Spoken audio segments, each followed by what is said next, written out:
If you want to create multiple charts of the same company in the same window in TWS for Interactive Brokers, this is how you do it. First, you're going to need a chart that is floating and not locked into your actual display here on the main page. What you can do is click New Window and click Chart, and one new one will pop up.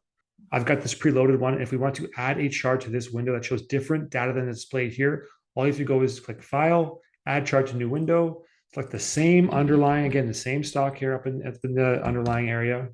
Click on a different time period that's currently shown. We're currently showing a 1 year line. We want to show different data here. So we'll go hourly candle and click OK. A new chart will pop up. If you maybe want to add one more and put in even different data, do the same thing. Click File, click Add Chart to Window, click the same underlying, Apple again. And we're going to click this down into 15-minute candles this time, 15-minute candles, and click OK.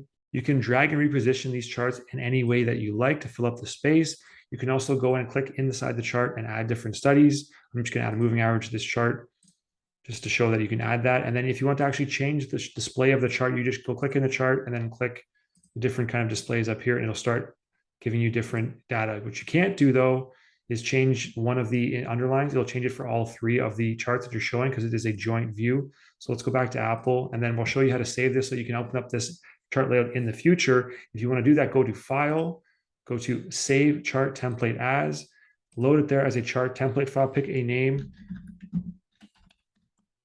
click Save, and then you will go back and be able to load this chart in the future for any underline that you want to. If I go back and close this out, we are back in the main account settings. If we want to add those charts back in for Apple, we would just click on Apple, click on New Chart. A new chart will pop up, and to load the charts that we previously had, click File, click Open Chart Template, click Load for the test file that we just created, and bada boom, bada bing, your charts are back in action. So that's creating multiple charts in the same window for the same company. If you guys want to figure out a way to make charts for different companies within the same window, make sure you subscribe to the channel and check out this video right here.